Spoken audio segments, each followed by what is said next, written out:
Mungkin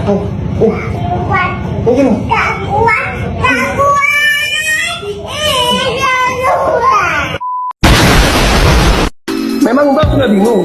Semua manusia di muka bumi ini bingung, Mbak. Nanti nggak bingung kalau udah di surga.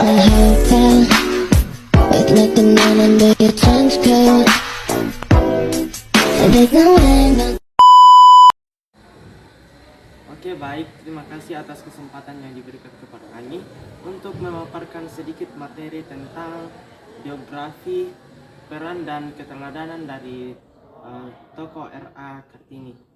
Sebelum kita masuk materi tersebut, alangkah baiknya kita memperkenalkan diri.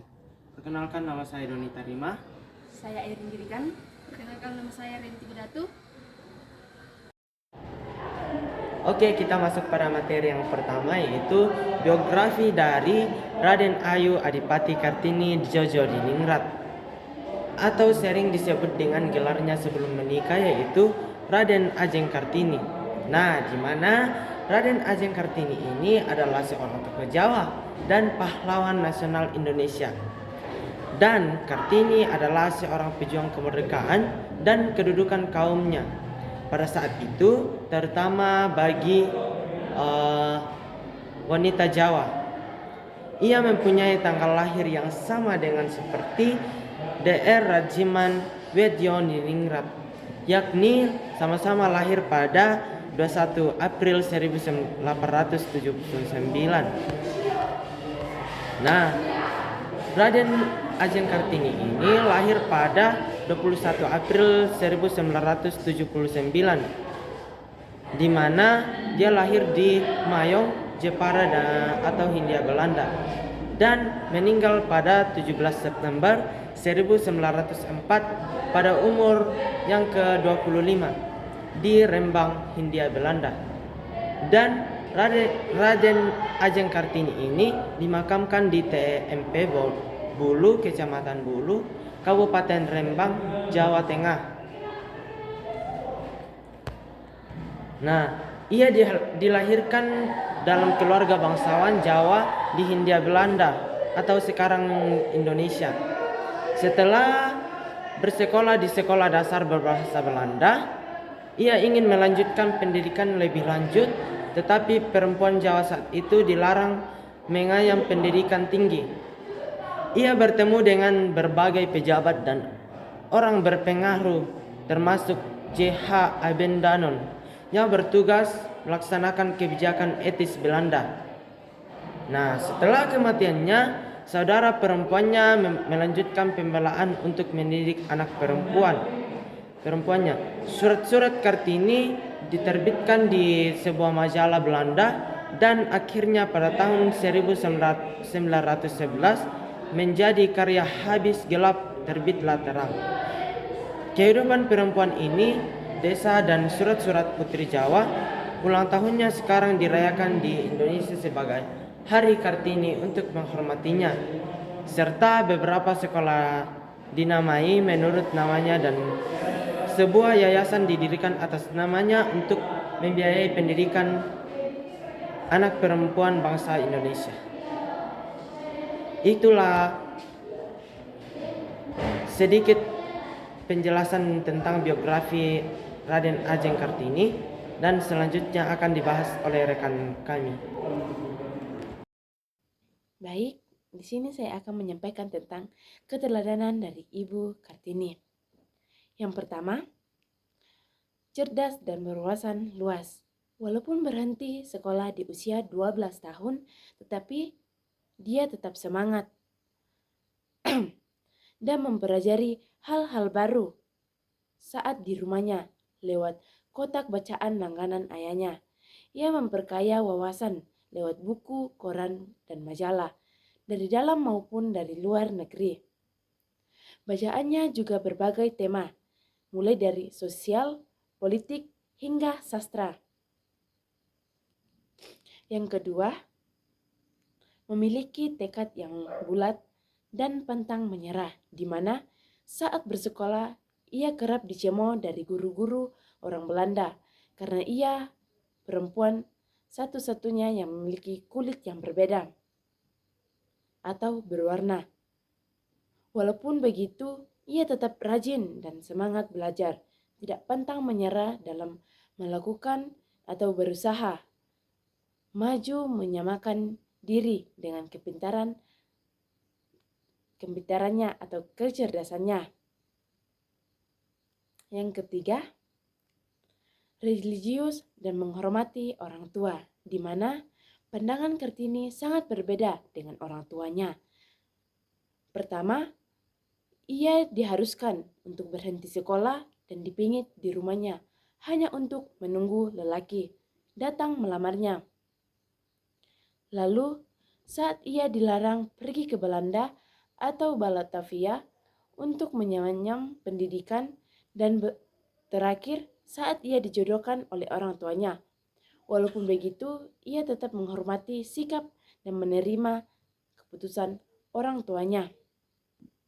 Kartini tidak membengkang, ia rela berkorban dan merendang ego untuk tetap patuh terhadap orang tuanya. Di samping itu, ia juga tetap menghormati orang lain. Berarti kita bisa menghargai mereka. Rela berkorban juga berarti kita lebih mementingkan kepentingan bersama dibandingkan pribadi. Yang keempat, berani dan optimis. Terkukang adat perbedaan pendapat dengan orang tua atau masyarakat tak menjadikan Kartini berhenti mencari cara untuk memperluas wawasan. Sikapnya yang berani mendobrak berbagai aturan serta optimis bahwa apa yang dilakukan bisa berdampak besar. Membuktikan dengan hasil di mana sekarang wanita Indonesia sudah bisa mendapatkan hak sesama dan dengan laki-laki. Melalui karya tulisan dan surat-suratnya, Kartini juga menyuarakan perempuan harus keluar rumah, belajar dan mengejar cita-cita, bukan hanya sekedar mengurus rumah tangga. Admin setuju dengan para wanita Indonesia, jangan pernah takut menanggapi mimpi, berhenti, speak up, dan mendapat segalanya yang kamu inginkan.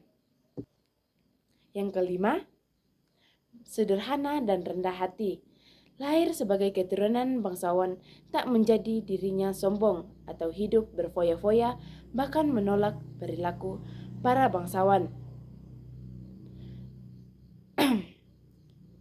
yang lain, menggunakan status dengan derajat mereka untuk bersenang-senang dan bergaul dengan teman-teman sepadan dengannya. Tetapi Kartini tidak begitu.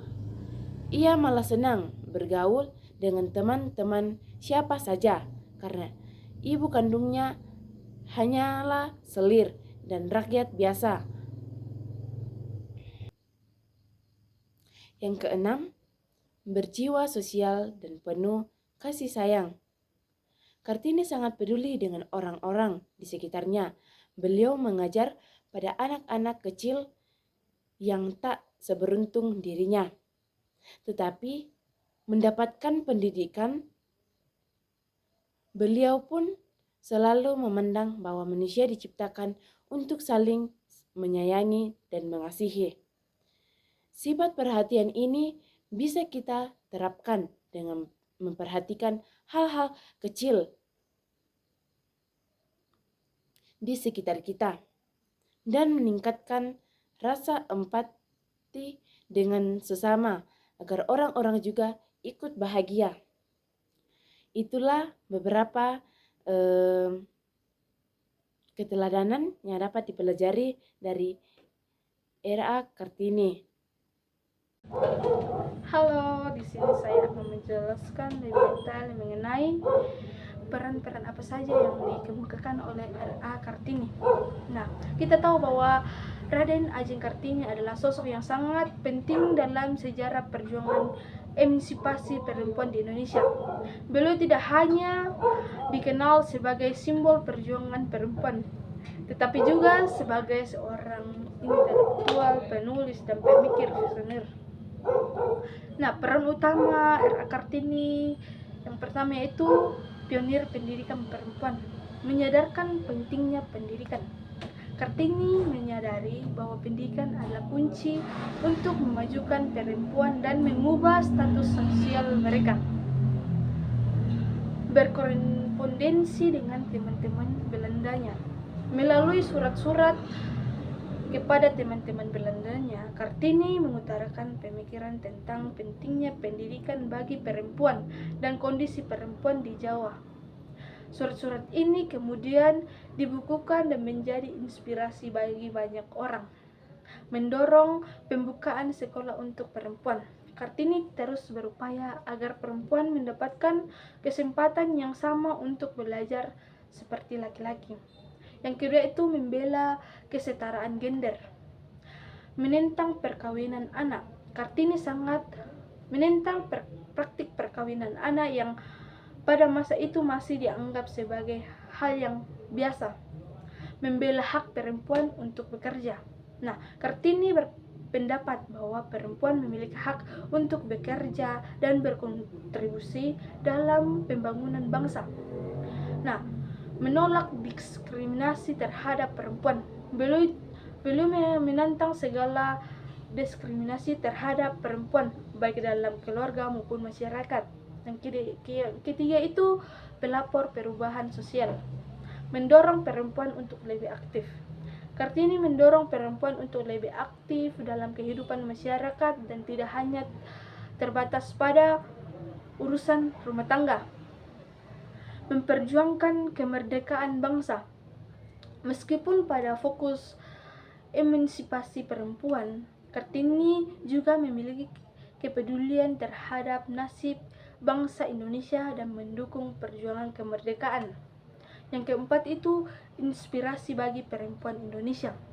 Simbol perjuangan. Kartini menjadi simbol perjuangan perempuan Indonesia untuk mendapatkan hal-hal yang sama. Membuka jalan bagi generasi selanjutnya.